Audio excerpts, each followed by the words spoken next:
근대사에서는 이제 세 문제 정도 나올 수 있습니다. 세 문제 정도 나올 수 있는데 처음에 근대사의 시작은 풍선대원군이에요.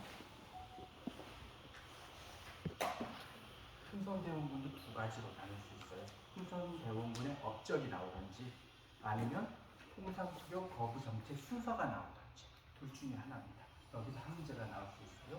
풍선대원군의 업적하게 된다면 경북궁은 중건을 시켰었죠. 그러면서 원납전, 당백전을 발행을 했고 소원 600여 개의 소원 중에서 47개소의 소원만 놔두고 다 철폐를 시켜버려요. 또 만동료도 철폐를 시켜버립니다. 그 다음에 민생 안정을 위해서 삼정에 문란했던 이 삼정을 개혁시켜요. 어떻게? 양전산업 실시, 그 다음에 폭포제, 사천제 이 부분들이 풍선대원군의 업적, 여기서 한 문제가 나올 수 있습니다. 키워드로만 아세요. 그러면 엄청 압축이 되고 또 쉬워요. 간단하게 키워드로만 아시면 됩니다. 그 다음에 두 번째, 통상수교 거부정책.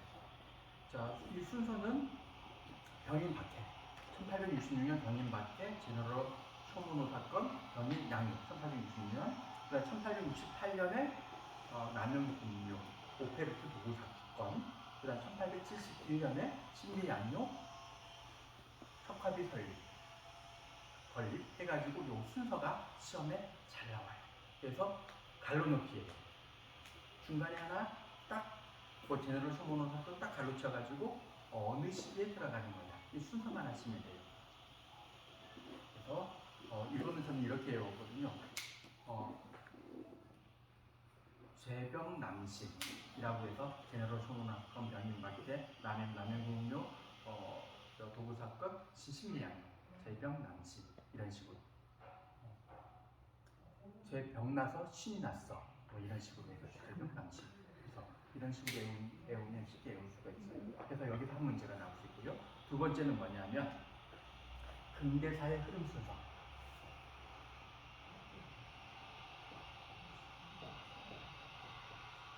보이시려나? 근대사의 흐름 순서. 이것도 반드시 여기도 반드시 시험에 나온다고 봐야 돼요. 범위는 되게 넓은데 이 순서는 아셔야 돼요. 사실 조선시대까지는 연도 모르셔도 돼요. 굳이 연도는 아니고 몇 세기 정도만 아시면 되는데 근대사의 흐름 순서 같은 경우는 여기서 우리는 어차피 한 문제가 중요해요. 이때는 연도를 아셔야 돼요. 근데 연도는 쉬워요. 어렵잖아요. 연도 파악하는 게 되게 쉽습니다. 이 근대의 흐름 순서도 관로 넣기라든지 흐름을 알아야 풀 수밖에 없는 문제가 어렵게 나올 수 있어요. 어렵게 나오는 게 거의 두 문제가 어렵게 나오는 게 어디죠? 조선. 여기에서 어렵게 나올 수 있고요. 어렵게 나오면 여기서 좀 어렵게 나올 수 있어요. 분별력있는 문제를 여기서 출제할 수가 있습니다. 근대사의 흐름 순서. 이거는 용도랑 같이 외우셔야 되는데 1875년에 운요 사건이 일어나죠. 그 다음에 1876년에 강화도 조약이 일어납니다. 그러면 되게 개혁이 일어나죠. 강화도 조약은 좀 어려운 말로 조일수호 조교라고도 얘기를 합니다. 그러면 이게 강화도 조약이구나 이렇게 하셔야 돼요. 그런 다음에 1880년에 통리기무암과 시비사를 설치해서 개혁기구를 만들어요. 그러면 1880년대 초반에 여러 가지 기업들이 생겨나죠. 영선사도 보내고, 수신사도 보내고, 보빙사도 보내고, 그러면서 원산학사도 만들고, 그 다음에 유경공원도 만들고, 방문각을 통해서 이제 한성 순보도 출판을 하고 이런 부분들이 다 1880년대 초반에 다 일어나는 거죠. 통리기무암이라는 개혁기구를 통해서. 그러다가 1882년에 이모군란이 일어납니다. 이모년에 90군대가 난을 일으킨 거예요. 그로 인해서 재물포 조약이라든지 조청삼민 수륙무역장전이라는 조약을 체결하죠. 그러나 1884년에 갑신정변이 일어납니다. 이모군란 같은 경우는 밑에서부터의 개혁이에요. 우리 정말 못 살겠다. 그게 한번 진압이 되고 나니까 갑신정변은 이제 위에서부터 개혁이 일어나죠. 유생들이. 이제 급진개혁가들 김옥교, 박영평, 그 다음에 홍영식, 서광범, 그 다음에 서재필 이런 급진개혁파들이 이제 갑친 전쟁을 일으킵니다. 거기에서 나왔던 이제 조약은 한성조약과 텐진조약. 한성조약은 별로 시간이 안 나와요. 텐진조약이 좀 중요하다고 했었죠. 그런 다음에 85년에 어떤 일이 일어나냐면 이제 영국의 거문도 점령 사건이 일어나요. 그것도 연관이 돼요. 왜 연관이 되냐면 갑친정변으로 인해서 이제 이거를 진압했던 군대가 지금 청나라예요. 청나라에서 군대를 진압하고 나서 내정 간섭이 너무 심해지니 청나라를 견제하기 위해서 칠러 정책을 핍니다. 그러니까 러시아가 남하하게 되면 남하하게 되면 청나라, 일본 잽이 안 돼요. 워낙 강대국이기 때문에. 그래서 이거를 우려한 영국이 거문도를 점령해 버려요. 그러면서 러시아가 남하했을 때 자기네가 이권을 챙기기 위해서. 그래서 영국의 거문도 점령 사건은 갑신정변 이후 1884년 갑신정변, 1885년에 이제 영국의 거문도 점령 사건이 일어나죠. 그러니까 여러 나라들이 다 점령을 하니까 이러다 보면 우리나라 이권이 완전히 뺏길 것 같으니 6.1준이 중립화론을 제시를 합니다. 1885년. 독일의 부들러나 6.1준이 중립화론. 그 다음에 85년이 된 다음에 그 다음에 일어나는 게 뭐냐 하면 1894년에 동학 독립운동이 일어나죠. 1894년 너무 중요한 해예요. 이거는 가장 이 흐름 속에서 가장 중심이 된다고 해야 되나? 그럴 거예요. 1894년 동학 독립운동이 일어나고 이거를 진압하기 위해서 청나라와 일본이 들어오게 됩니다. 텐진 조약에 의해서. 그러면서 청일전쟁이 일어나죠. 여기에서 승기를 잡은 일본이 개혁을 실시합니다. 1차 가부개혁, 2차 가부개혁. 그 다음에 끝나고 나서 가부개혁이 끝나면서 이제 내정 간섭이 심해지죠. 그러니까 다시 한번 칠러 정책을 펴요. 명성황후가 칠러 정책을 피니까 아예 명성황후를 죽여버리죠. 을미사변. 경복궁, 관청궁, 옥호루에서 이제 명성황후를 죽여서 을미사변을 일으킵니다. 그런 다음에 바로 또 시작하는 게 을미개혁이에요. 죽이고 나서 자기네 입맛 따라 이제 명성황후도 없어졌으니 자기네 입맛 따라 이제 개혁을 다시 실시하겠다. 을미개혁을 실시합니다. 을미개혁에서 중요한 게 단발령을 내리죠. 근데 단발령이나 명성황후가 시해된 거에 대해서 울분을겼던 백성들이 을미의병을 일으켜요. 이때 일었던 유인석, 이속응이 나오는 거죠. 을미의병. 을미의병이 일어납니다. 이 순서가 되게 중요해요. 1895년, 94년, 95년에 이런 게 일어났죠. 그런 다음에 여기에서 명성황후가 시해가 되니까 고종이 쫄았어요. 쫄아가지고 아방파천합니다. 1896년에. 그러니까 이때 터제필이 미국에서 돌아와서 독립협회를 만들어요. 조정에 왕이 없으니 열강의 이권 다툼이 가장 심할 때예요. 그러니까 독립협회를 통해서 그런 부분들을 막아내요. 러시아에 남아 저령도 조차를 막아내고 한러은행을 이제 없애버리고 이런 식으로 막아내면서 이권을 그나마 없애면서 고종한테 다시 황후하라 종용을 하죠. 그러면서 고종이 다시 1897년 그 다음 해에 황국을 해서 대한제국을 만듭니다. 대한제국을 만들면서 이제 광무개혁을 실시해요. 연호로 광무라고 하고 광무개혁을 실시를 합니다. 광무개혁을 실시하면서 1차 가부개혁, 2차 가부개혁, 을미개혁, 광무개혁 구분하는 거. 시험에 잘 나와요. 어렵게 나오자면 각 구분하는 거. 시험에 잘 나옵니다. 그래서 개혁, 구분하는 거. 시험에 잘 나옵니다. 자, 그래서 광무개혁을 실시하면서 원수부도 만들죠. 그 다음에 대한국 국제라는 법도 반포를 합니다. 황제권을 강화하기 위해서. 이렇게 제 목소리 좀 잘 들리나요? 좀 작진 않습니다. 좀 작죠? 작죠? 제가 좀 앞으로 갈게요. 이렇게 대한국 국제도 반포를 하고요. 그 다음에 일어나는 게 뭐냐면 1904년에 러일 전쟁이 일어나요. 러일 전쟁. 여기에서 1905년에 일본이 승리를 하죠. 그러면서 포츠머스 조약을 만들어요. 1905년에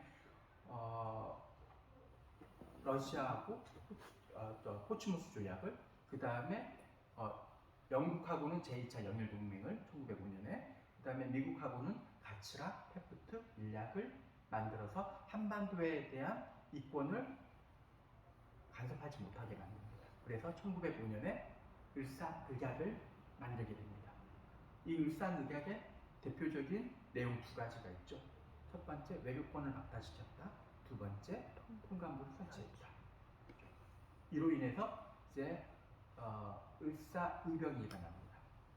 민종식, 최익현, 평민의병장, 신돌성 이렇게 나타나게 됩니다.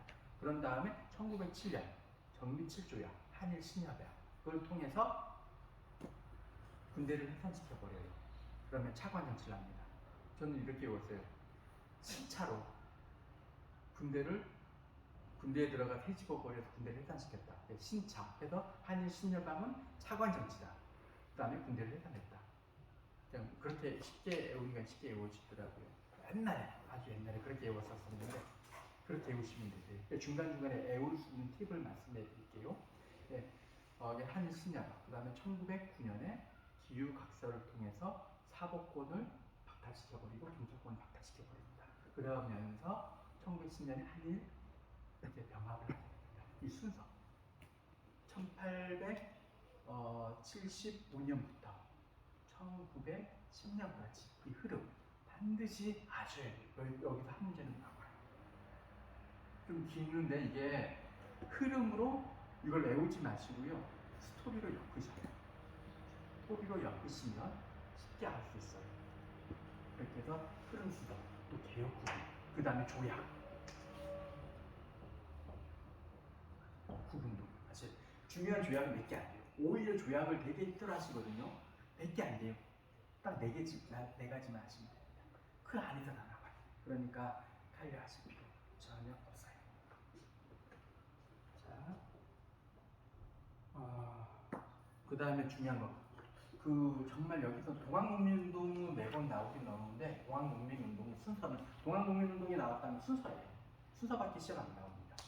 동학농민의 원인, 동학농민의 결과 중요하지 않아요. 순서만 나와요. 처음부터 시작하자면 좀 어렵게 나오면 이렇게 나오거든요. 처음부터 시작할 수 있어요. 탐내 집회, 서울 복합탐소, 그 다음에 고운 집회, 그 다음에 고운농민봉기, 백산봉기, 권주성 점령, 그 다음에 전주 화약 체결, 그 다음에 집강소라든지 교정청 설치를 하죠. 그런데 일본이 경복궁을 점령합니다. 그래서 제2차 농민봉기, 논산 집결, 우금치 전투, 경봉주 처형으로 동학농민운동 순서가 끝나요. 동학농민운동 순서만 하시면 돼요. 그럼 다 끝납니다. 이렇게 해서 근대사의 세 문제 나오죠. 자, 일제강점기 같은 경우도 세 문제가 나옵니다. 자, 일제강점기는 1910년대, 20년대, 30년대 시대 구분을 해주셔야 돼요. 10년대, 20년대, 30년대 시대 구분. 이것도 볼 때 시대 구분하는 한계가 나올 수 있는데 되게 어렵게 느껴지시거든요. 되게 쉬워요. 어떻게 보시냐면 이걸 분류하시면 돼요. 어떻게 분류하시냐면 일본이 정치적으로, 경제적으로 어떻게 억압을 했느냐. 이에 대해서 우리는 어떻게 무장투쟁 운동을 했으며, 어떻게 실력 양성 운동을 했으며, 어떻게 민족 운동을 했느냐. 우리는 세 가지 방향, 일본은 두 가지 방향. 억압을 했는데 우리는 어떻게 세 가지 방향으로 대응을 했느냐. 이렇게 하시면 엄청 쉬워요. 자, 10년대는 정치적으로는 무장통치죠. 그 다음에 토지조사 사업, 경제적으로 토지조사 사업. 자, 20년대 정치적으로는 문화통치예요. 경제적으로는 산미 증식 계획입니다. 자, 30년대 정치적으로는 경제적으로는 병창 기수하고, 정치적으로 보자면 식민사관을 이제 입각을 시키는 거죠. 여기에 대응하기 위해서 우리나라는 어떻게 무장투쟁을 했느냐. 10년대 독립의금부, 대한강국회가 있었죠. 1913년 12년 독립의금부, 1915년 대한강국회 박상진. 그 다음에 20년대에 들어가서 봉오동 전투, 훈춘 사건, 총산리 대첩, 간도 사변, 자유시 참변, 삼부 결성, 그 다음에 미자 혈성으로 혁신이회와 국민부로 나눠지죠. 이게 무장투쟁이에요. 의외로 쉬워요. 자, 쉽다고 하면 일단은 이렇게 나누시면 구분하기가 쉽습니다. 자, 그 다음에 실력 양성운동은 어떻게 나갔나? 대부분 20년대 많이 추적돼 있죠. 자, 10년대 같은 경우는 민회가 있어요. 신민회가 1910년대 실력 양성운동. 1927년에는 신간회가 있어요. 둘 중에 하나는 반드시 또 시험에 나옵니다. 신민회 같은 경우 1927년에 이제 실력 양성 운동으로서 태극서가 자기 회사 대성학교 오장학교를 만드는 거죠. 신민회하고 신간회하고 헷갈리게 나옵니다. 20년 후에 1927년 신간회가 만들어지는데 신간회가 만들어질 때는 60만세 운동이 처음에 일어나죠. 순종의 인산일 때 60만세가 운동이 일어나는데 이 60만세 운동은 민족주의 계열과 사회주의 계열이 연합을 해서 이제 60만세 운동을 했는데 이게 우리가 주기 맞는구나 싶어서 그러면은 우리 단체를 하나 만들자. 민우의 선언을 통해서 신간회를 만듭니다. 그래서 이 신간회가 전국에 이제 지회도 만들죠. 그러면서 1929년에 일어났던 강주 학생 민주화 운동 때 진상 조사단을 파견했다. 이게 신간회. 시민하고 신간회는 너무 중요한 무장 단체 중에 한 곳이기 때문에 시험에 신민회 아니면 신간회 나왔어요. 거의 나온다고 보셔야 될 겁니다. 그 다음에 이제 민족운동으로는 뭐가 있었느냐? 소년운동, 여성운동, 군외. 소년운동의 대표적인 건 청도교였죠. 색동회라든지 어린이날 제정이라든지 그 다음에 청도교 같은 경우는 여러 가지 잡지도 발간을 했고요. 혹시 질문 있으시면 질문하셔도 됩니다. 자, 그렇게 하시고 그 다음에 그 여성운동, 형평운동이라는 운동도 차별, 철폐운동도 일어나죠. 이렇게 실력 양성운동과 그 다음 무장투쟁운동과 민족운동으로 우리는 대응을 해나갑니다. 그러면 1910년대, 20년대, 30년대는 끝났어요. 어렵지가 않아요. 의외로 쉽게 볼 수가 있습니다. 되게 여기서 어렵게 공부할 건 되게 많은 것 같아요. 근데 의외로 키워드도 적고요. 시험에 나오면 나와요. 그것만 아시면 되세요. 자, 그 다음에 아까 지금 여기 실력 양성 운동도 중요하고요. 다 중요한데 여기서 정말 중요한 건 무장투쟁 운동이에요. 무장투쟁 운동의 흐름 정말 잘 나와요. 20년대, 특히 20년대. 자, 무장투쟁 운동을 하게 되면 아까 지금 말씀드렸던 10년대에 독립의군부가 있고요. 대한당국회가 있어요. 그 다음에 서로군정소도 있고 국로군정소도 있고 그러면서 전투를 치렀던 게 봉오동 전투, 청산리 전투, 그 다음에 그 밀산부로 이동을 합니다. 대한 독립군단 서희부 총대로 그러나 자유시 참변이 겉으로 내려서 찬이부, 전이부, 신문부를 3부를 결성합니다. 근데 밀사 협정으로 인해 가지고 이게 다시 통합이고요. 혁신이회와 국민부 이런 건 중요하죠. 혁신이회와 국민부 중요하지 않습니다. 그런데 이제 당을 만들어요. 당을 혁신이회, 공만주의 때 혁신이회가 어떤 당을 만드냐 하면 한국 독립당을 만들어요. 거기 산하부대, 한국독립군, 그 다음 국민부에서는 조선혁명당을 만드는데 당이 중요한 게 아니고 거기에 산하부대인 조선혁명군을 만드는 거죠. 1930년대부터는 한중연합작전이에요. 왜? 1931년에 만주사변이 일어납니다. 그러면서 이제 만주사변으로 인해서 일본이 만주를 침략하면서 중국 사람들을 많이 죽게 돼요. 그로 인해 가지고 이제 중국과 우리나라가 한중 연합 작전을 펼게 됩니다. 그러면서 여기 그 군대 이름이 되게 중요하죠. 그러면서 이런 무장투쟁 흐름 되게 시험에 잘 나오고요. 또 군대, 이 당시에 군대 되게 중요해요. 군대는 정말 잘 나오는 거 어디? 아까 지금 1930년대 한중 연합 작전을 펼쳤던 한국 독립군. 그다음 조선혁명군 구분해 주셔야 되고요. 그 다음에 조선의용대 구분해 주셔야 되고요. 그 다음에 한국광복군 구분해 주셔야 돼요. 이 네 개의 군대. 되게 헷갈려 하셔요. 여기서는 막 헷갈려 하시는데 이 네 개 군대만 구분해 주시면 돼요. 거의 특징은 다 거의 완전 극과 극이에요. 극과 극이기 때문에 키워드로만 아시면 구분이 가능합니다. 근데 이렇게 하게 되면 일제강점기도 세 문제가 끝나요. 그 다음 현대사 문제. 현대사 문제 같은 경우는 두 파트로 나눌 수 있는데 미군정시대 1945년부터 1948년 8월 15일 이 미군정시대하고 그 이후에 대통령 시대가 있었었죠. 그 구분해 주셔야 되는데 시험 문제는 뭐냐면 미군정시대에 우리나라 정부 수립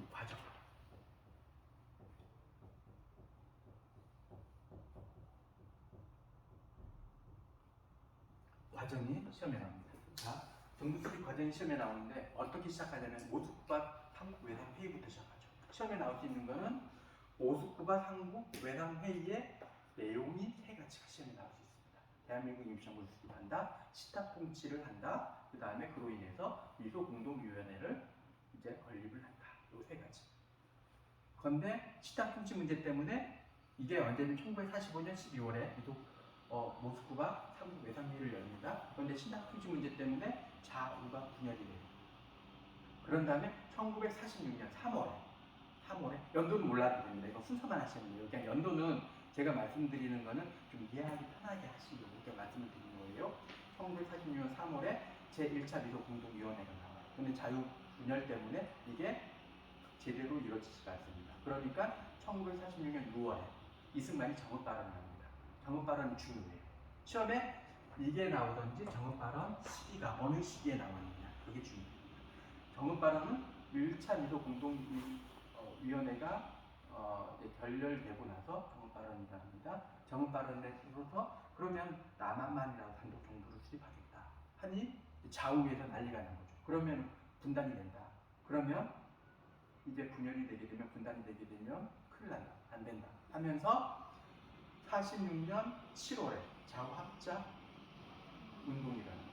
그러면 46년 11월에 좌우합작 10월에 좌우합작 7원칙이 발표가 되죠.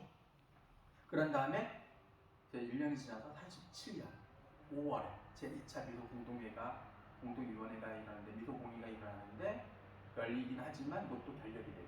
그래서 이제 유엔으로 넘어가고 유엔 철수회로 넘어가면서 그러면 선거가 가능한 지역만이라도 선거를 해라. 그래서 이제 되죠. 그러니까 이제 정말 분단이 될 것 같으니 이제 김구가 3천만 동포에게 입구합이라고 해서 2월달에 그 서문을 발표하고 1948년 4월에 사상 사건이 일어났죠. 그다음에 1948년 4월에 이제 남북 협상이 일어나요. 사김 협상이라고 합니다. 김구, 김구시, 김일성, 김원무. 그래서 사김 협상이 일어나서 남북 협상이 일어나지만 이것도 제대로 이루어지지 않고 48년 5월 10일 이제 5.10 총선거가 일어나죠. 그런 다음에 7월 17일 48년 7월 17일 재헌헌법이 나오고 1948년 8월 15일 날 대한민국 정부가 탄생을 된다. 요 흐름이 시험에 한 문제가 나올 수 있는데 여기서 포인트는 모스크바 삼국 외상회의의 내용 부분과 두 번째 정읍 발언 했던 시기는 1차 미소공동위원회 그거하고 그 다음에 좌우합작 위원회가 만들어진 그 사이에 정읍 발언이 있었다. 요게 시험에 잘 나와요. 그 다음에 두 번째 시험에 나올 수 있는 부분은 각 대통령의 업적 부분. 이건 이렇게 보셔야 돼요. 1950년대는 이승만, 1960년대, 70년대는 박정희, 1980년대 되게 되면 이제 전두환을 보셔야죠. 그 다음에 노태우, 김영삼, 김대중, 이명박, 노무현 이렇게 가시면 돼요. 그래서 거의 순서 좀 바꿔 말했다. 그래서 한 보통 이명박까지 마지막 이명박까지 이렇게 보시면 돼요. 김대중, 노무현, 이명박, 박근혜 이렇게 가는데 박근혜는 아예 안 나오고 이명박까지. 이명박 딱 나오는 건 딱 한산지예요. 한미 FTA를 비준해서 시행했다. 1분기까지 해서 각 대통령의 법적 부분을 구분해 주시면 되는데 또 하나 이것보다 더 중요한 거 반드시 나오는 거가 있어요. 민주화운동.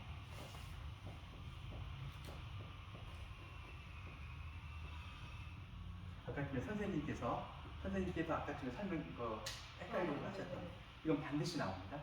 자, 1960년대 4.19 1979년대 부마 항쟁, 1980년대 광주 민주화운동, 1987년 6월 항쟁 구분해 주는 거. 반드시 이거는 반드시 시험에 나와요. 안 나올 수가 없어요.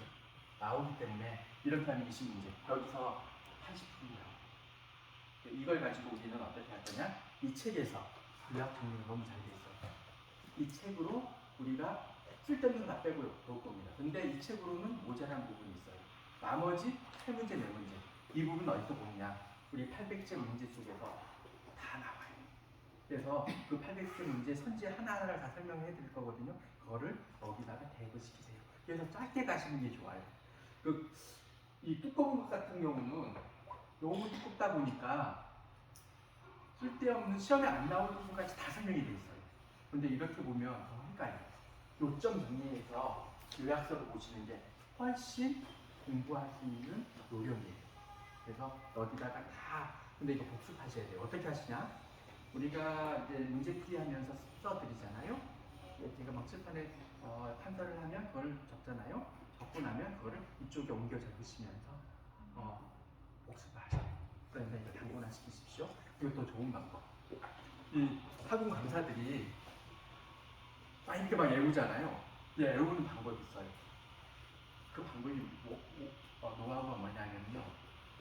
이거를 하나하나 글씨 쓰면서 외우기에는 너무 힘들어요. 분량도 너무 많고. 근데 말로 하잖아요. 말을 하려면 생각을 해야 돼요. 생각을 한다면 말을 하다 보면 이게 외워져요. 그러니까 여러분들도 있잖아요. 앞에 곰돌이 인형을 하나 놓든 아니면은 이제 자제분을 한 명 세워놓든 아니면 남편분을 세워놓든 아니면 아내분을 세워놓으시고 아니면 하다못해 어머니를 세워놓고 설명을 막 해드리세요. 그러면 쓰는 것보다 훨씬 빨리 암기도 되고 이해도 되고요. 분량도 훨씬 빨리 진도 나갈 수 있어요. 그렇게 하십시오. 그리고 문제는 뭐냐면 이 문제를요. 다 이 기본서에 대입시켜야 돼요. 우리가 처음에 이 기본서를 보면 뭐가 중요한지, 유형은 뭔지 알 수가 없어요.